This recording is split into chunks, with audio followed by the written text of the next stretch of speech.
My brothers and sisters, there is a difference between mercy and misuse, and many good people suffer because they confuse the two. Islam teaches us to be kind, to help, to support, to give, to forgive, but Islam does not teach us to be blind. Some people come to you not because they are in need, but because they have learned how to take advantage of your goodness. They smile, they speak softly, they mention hardship, they mention struggle, and slowly, without you realizing it, they turn your compassion into a tool against you. You help them once, twice, 3 times, and then helping them becomes an obligation in their eyes, not a favor. Today I want to speak about something uncomfortable but necessary. There are people you must stop helping, not because you lack mercy, but because wisdom demands it. Islam encourages compassion, but it also commands responsibility. One of the biggest misunderstandings people have about helping others is believing that Islam asks us to carry people who refuse to carry themselves. That is not mercy, that is confusion. Allah created human beings with intellect, with strength, with the ability to choose, and with accountability.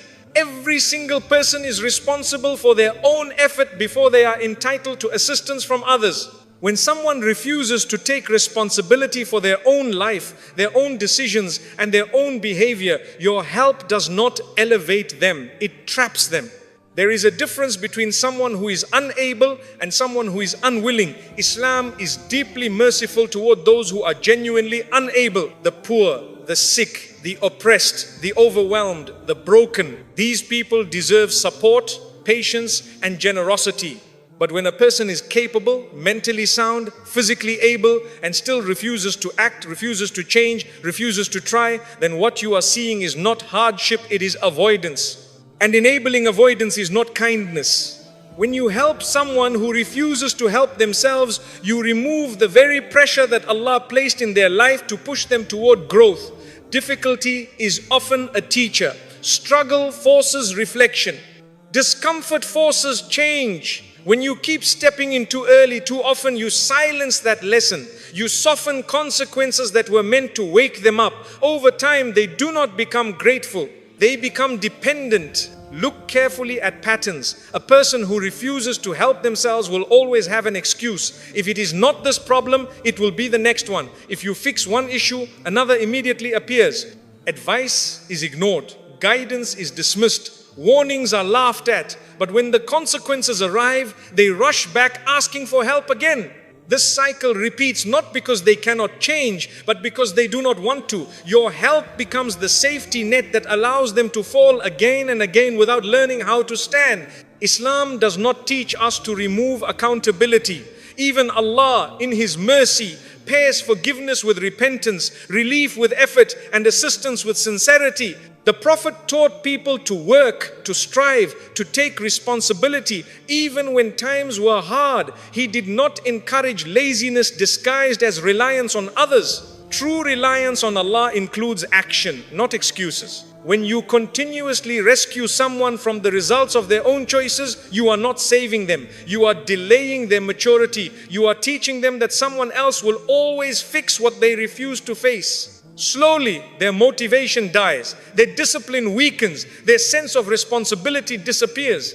And then one day, when you are no longer able to help, they collapse completely because they never learned to stand on their own. This is why sometimes the most loving thing you can do is step back. Stepping back does not mean you hate them. It does not mean you lack mercy. It means you respect the process Allah placed in their life. It means you trust that growth requires struggle. It means you care enough to allow discomfort to do its work. Many people feel guilty when they stop helping. They think they are being selfish. They think they are being harsh. But Islam does not ask you to destroy yourself emotionally, financially, or spiritually for someone who refuses to change. There is no reward in enabling irresponsibility.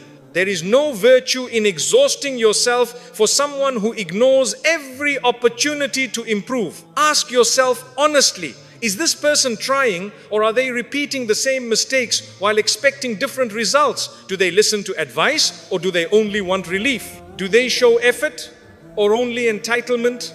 These questions matter. Islam is built on justice, balance, and wisdom, not blind sacrifice. Sometimes people say, but what if they fail without my help?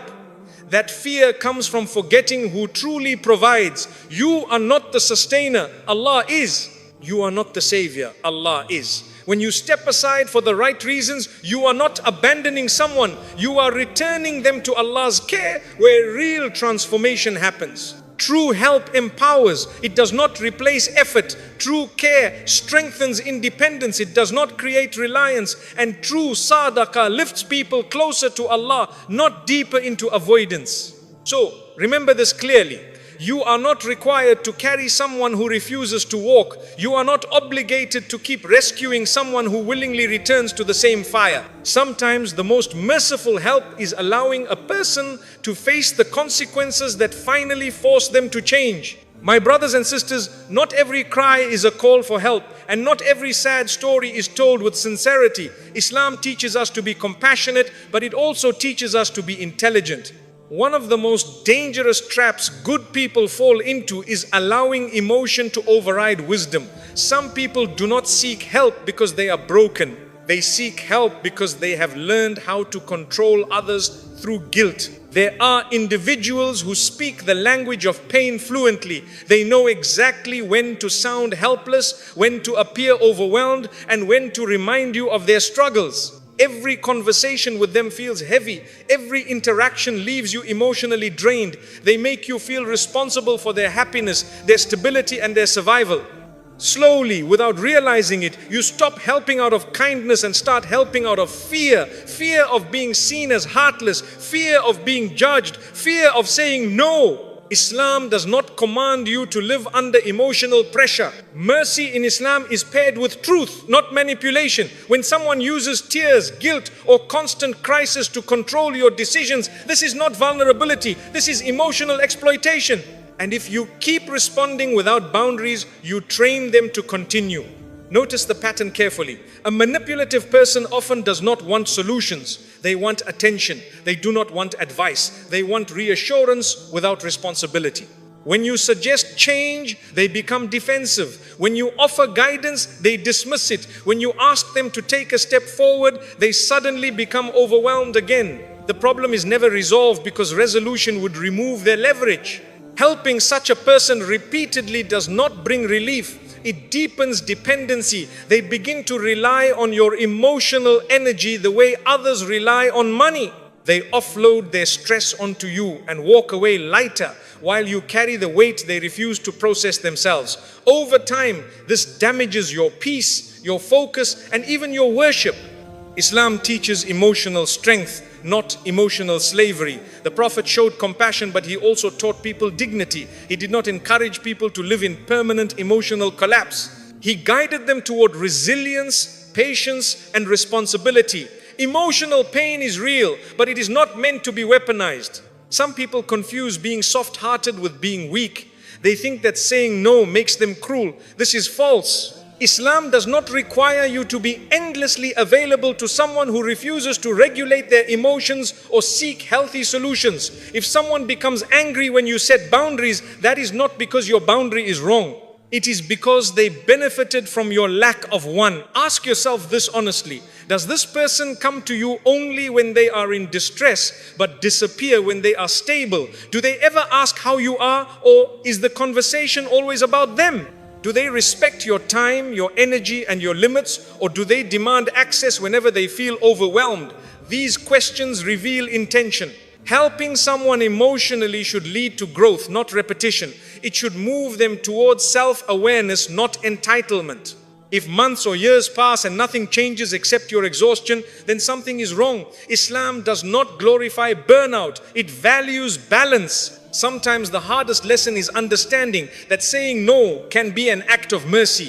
When you stop feeding emotional manipulation, you force a person to confront their own inner work. You encourage them to develop coping skills, seek proper support, and take ownership of their emotional health. You remove the crutch that kept them dependent. This does not mean abandoning people in genuine pain. Islam is deeply merciful to those who are sincerely struggling and trying. But sincerity shows itself through effort, through reflection, through willingness to change. When pain becomes a permanent excuse rather than a temporary state, help must change form. Remember this, you are not responsible for regulating another adult's emotions. You are not obligated to sacrifice your mental and spiritual well-being to maintain someone else's comfort. Allah did not place you in the role of emotional savior. He placed you in the role of servant to Him alone. True compassion strengthens people. It does not trap them in helplessness. And true wisdom knows when empathy must be paired with boundaries. My brothers and sisters, one of the most dangerous forms of misplaced mercy is helping someone in a way that allows them to continue harming others. Islam is a religion of justice before it is a religion of generosity. Compassion that protects wrongdoing is not compassion at all. It is injustice wearing the mask of kindness. Some people seek help not to improve themselves, but to strengthen their ability to continue doing harm. They may harm their family, their spouse, their children, their co-workers, or their community. They may lie, manipulate, abuse, neglect, or oppress. And yet, when consequences approach, they come asking for support, asking for cover, asking for sympathy. If your help shields them from accountability, then your help becomes part of the harm. Islam never asks you to assist oppression, even if the person is close to you, even if the person shares your blood, even if the person cries and claims regret without change. Supporting someone who harms others while ignoring their victims is a betrayal of justice. Allah does not accept righteousness built on injustice. Look closely at the pattern. A person who harms others often minimizes their actions. They blame circumstances, they blame stress, they blame everyone except themselves. They may speak softly in front of you while being cruel behind closed doors. They may appear religious in public while being destructive in private. If you help them without demanding accountability, you validate their behavior. Some people say, but they are struggling. Struggle does not justify cruelty. Hardship does not give permission to abuse. Pain does not excuse oppression. Islam recognizes human weakness, but it does not excuse repeated harm without repentance and reform. Repentance is not words. Repentance is change. When you continue helping someone who causes harm, you send a dangerous message. You tell them that consequences are optional. You tell them that victims do not matter.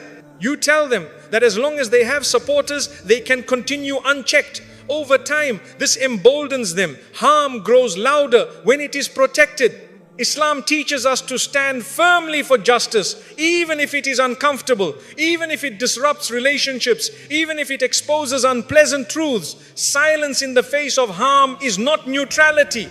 It is alignment with the wrong side, and assistance that enables harm is worse than silence.